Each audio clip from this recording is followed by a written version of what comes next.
Assalamualaikum warahmatullahi wabarakatuh.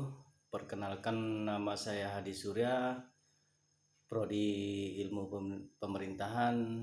Pada kesempatan kali ini saya akan membahas materi tentang sistem ekonomi Indonesia.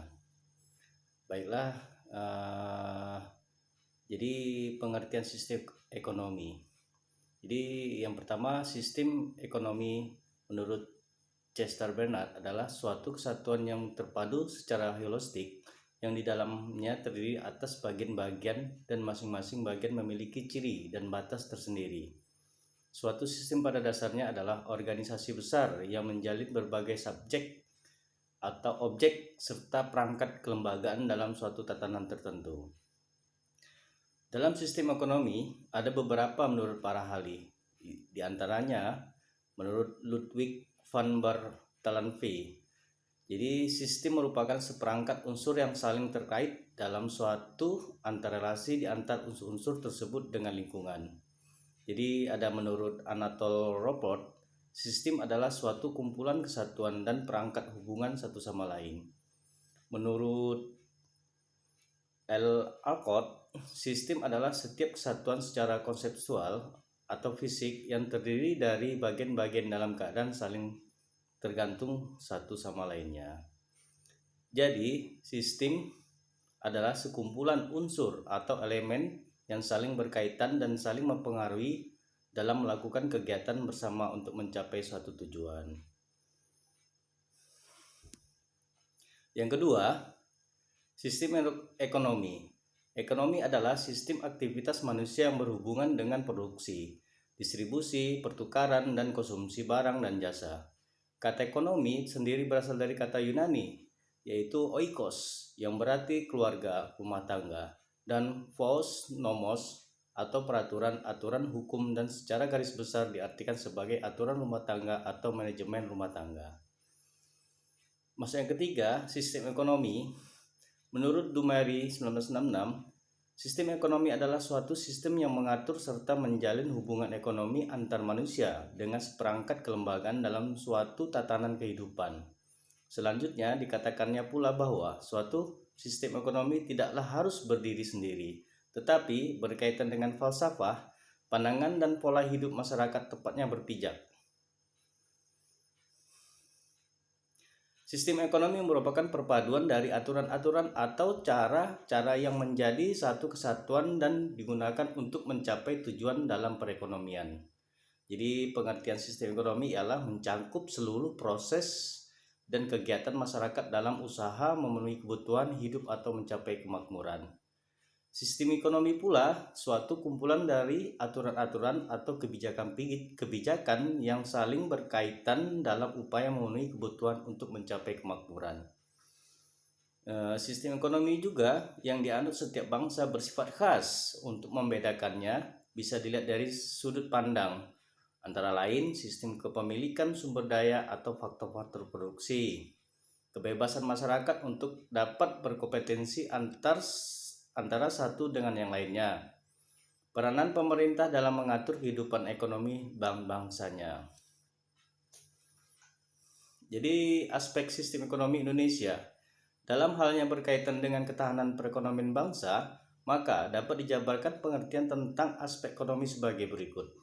Yang pertama, aspek kehidupan nasional yang berkaitan dengan pemenuhan kebutuhan bagi masyarakat yang meliputi produksi, distribusi, dan konsumsi barang dan jasa. Yang kedua, usaha-usaha untuk meningkatkan taraf hidup masyarakat secara individu maupun kelompok, serta cara-cara yang dilakukan dalam kehidupan bermasyarakat untuk memenuhi kebutuhan. Untuk mencapai tingkat ketahanan ekonomi, perlu pertahanan terhadap berbagai hal yang menunjang, antara lain, sistem ekonomi Indonesia harus mewujudkan kemakmuran dan kesejahteraan yang adil dan merata. Yang kedua, ekonomi kerakyatan menghindari sistem free fight. Liberalisme adalah menguntungkan pelaku ekonomi yang kuat. Sistem etatisme adalah mematikan potensi unit-unit ekonomi di luar sektor negara. Monopoli adalah merugikan masyarakat dan bertentangan cita-cita keadilan sosial. Yang ketiga, struktur ekonomi dimantapkan secara seimbang antar sektor pertanian, perindustrian, dan jasa. Yang keempat, pembangunan ekonomi dilaksanakan sebagai usaha bersama di bawah pengawasan anggota masyarakat, memotivasi dan mendorong peran serta masyarakat secara aktif. Yang kelima, pemerataan pembangunan. Dan yang keenam terakhir, kemampuan bersaing. Jadi definisi sistem ekonomi menurut Gregory Grossman adalah sekumpulan komponen-komponen atau unsur-unsur yang terdiri atas unit-unit dan para pelaku ekonomi serta lembaga-lembaga. Institusi-institusi ekonomi yang bukan saja saling berhubungan dengan berinteraksi, melainkan juga sampai tingkat tertentu saling menopang dan mempengaruhi. Dari dalam sistem ekonomi terdapat juga klasifikasi sistem-sistem ekonomi antara lain. Yang pertama, mekanisme koordinasi.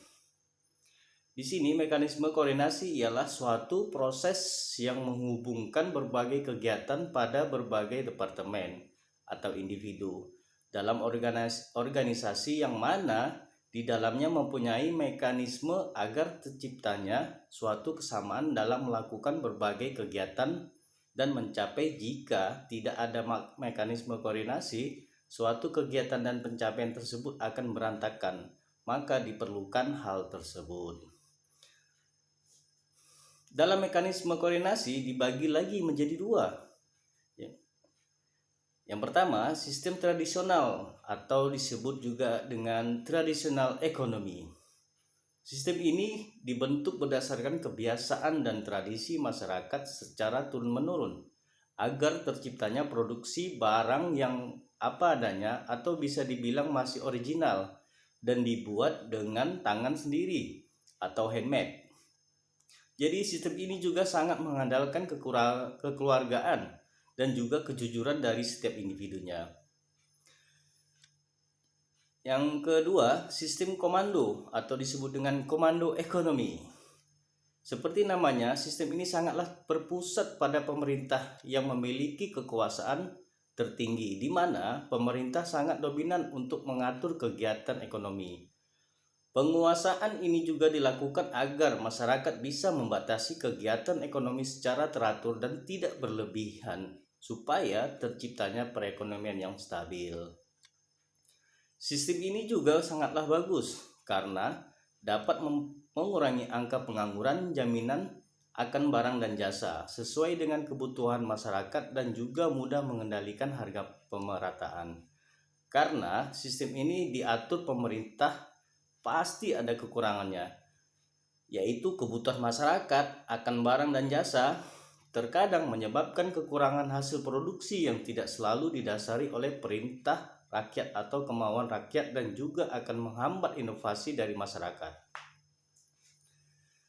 Negara yang menganut sistem ini adalah contohnya Rusia, Republik Rakyat Cina atau disebut juga dengan RRC, dan negara Eropa Timur lainnya. Penekanan hak kepemilikan yang berlaku. Apa sih penekanan hak pemilikan yang berlaku? Jadi seperti seorang mempunyai suatu barang atau kekayaan yang diakui oleh negara. Contohnya seperti aset yang ia miliki dan kepemilikannya sudah divalid punya orang tersebut. Ini juga berlaku untuk suatu negara, jadi kekayaan negara tersebut tidak bisa diakui oleh negara lain karena sudah mempunyai hak kepemilikan yang berlaku. Dalam sistem ini juga terdapat 3 sistem ekonomi, yaitu sistem sosial atau disebut dengan socialist economy. Jadi sistem ini sangatlah bergantung kepada kesejahteraan masyarakat. Dalam kepemilikan atas faktor-faktor produksi, meski diatur oleh masyarakat, pengolahan sistem ini juga dikendalikan oleh pemerintah secara penuh. Jadi produksi yang dihasilkan masyarakat harus juga dipantau oleh pemerintah agar terciptanya produk yang sesuai dengan kemampuan para konsumen Faktor produksi dalam sistem sosialis adalah pekerja, pengusaha, modal, dan sumber daya alam. Semua faktor ini dimiliki oleh masyarakat dan diatur sepenuhnya oleh negara. Masuk lagi kita ke sistem ekonomi kapitalis. Jadi semua kegiatan usaha ekonomi dikendalikan penuh oleh pihak swasta, sangatlah berbeda dengan sistem sosialis, di mana pemerintah dan masyarakat ikut andil dalam sistem tersebut. Di sistem ini pihak swastalah yang memegang kekuasaan tertinggi atas perekonomian suatu negara atau lembaga tertentu. Adapun dampak yang bagus dari sistem ini adalah membuat barang-barang yang diinginkan akan mempunyai harga yang tinggi. Dengan demikian, maka produsen barang akan berlomba dengan membuat barang dan dengan kualitas terbaik. Karena akan permintaan barang semakin tinggi, sistem ini juga dapat merugikan lingkungan di sekitar. Kenapa demikian? Karena tingginya permintaan dari produsen sampai tidak bisa memberikan dampaknya bagi lingkungan sekitar. Masuk lagi kita ke sistem ekonomi campuran atau yang disebut dengan mix ekonomi. Dalam sistem ini tidak hanya memiliki satu sistem, tapi juga memiliki 2 sampai 3 sistem, yang mana sistem ini sangatlah berpengaruh bagi keberlangsungan suatu perekonomian negara tersebut. Dalam sistem ini mempunyai 3 karakteristik. Yang pertama, memiliki perlindungan aset atas individu.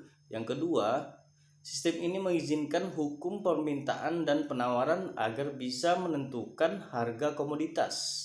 Dan yang ketiga, sistem ini digerakkan oleh kepemilikan pemilik dengan menganut 3 sistem. Pasti ada kekurangan dari sistem ini, yaitu ketergantungan akan sistem yang lebih berkuasa, bisa itu sosialis, kapitalis, atau tradisional. Jadi ada landasan sistem ekonomi juga. Jadi landasan sistem ekonomi Indonesia, keterlibatan pemerintah dalam kehidupan ekonomi dapat dibedakan menjadi 3. Yang pertama, membuat peraturan-peraturan dengan tujuan pokok agar kegiatan ekonomi yang dilakukan berjalan secara wajar dan tidak merugikan masyarakat. Yang kedua, menjalankan berbagai kebijakan ekonomi, antara lain kebijakan fiskal dan moneter. Yang ketiga, secara langsung menjalankan berbagai kegiatan ekonomi sehingga dapat memaksimumkan keuntungan sosial. Landasan sistem ekonomi Indonesia secara normatif ialah landasan ideal sistem ekonomi Indonesia adalah Pancasila dan Undang-Undang Dasar 1945. Dengan demikian, maka sistem ekonomi Indonesia adalah sistem ekonomi yang berorientasi kepada ketuhanan yang Maha Esa, berlakunya etik dan moral agama, bukan materialisme. Kemanusiaan yang adil dan beradab, tidak mengenal pemerasan atau eksploitasi. Persatuan Indonesia, berlakunya kebersamaan atas kekeluargaan, sosio-nasionalisme, dan sosio-demokrasi dalam ekonomi. Kerakyatan mengutamakan kehidupan ekonomi rakyat dan hajat hidup orang banyak. Keadilan sosial, persamaan emansipasi, kemakmuran masyarakat yang utama, bukan kemakmuran orang-orang seseorang. Jadi dari butir-butir di atas, keadilan menjadi sangat utama di dalam sistem ekonomi Indonesia. Keadilan merupakan titik tolak, proses dan tujuan sekaligus. Dalam pasal 33 Undang-Undang Dasar 1945 adalah pasal utama bertumpunya sistem ekonomi Indonesia yang berdasarkan Pancasila dengan kelengkapannya, yaitu ada pasal 18, pasal 23, pasal 27, ayat 2, dan pasal 34. Jadi sistem ekonomi ada banyak dan juga beragam. Bisa kita lihat dari berbagai sistem yang diterapkan oleh sebuah negara. dan lembaga. Pasti ada ketidaksempurnaan atau kekurangan dari sistem tersebut. Mengapa demikian? Karena kesempurnaan hanyalah milik Allah semata. Sekian dan terima kasih. Terima kasih atas materi yang saya sampaikan. Semoga bermanfaat. Wabillahi taufiq wal hidayah. Assalamualaikum warahmatullahi wabarakatuh.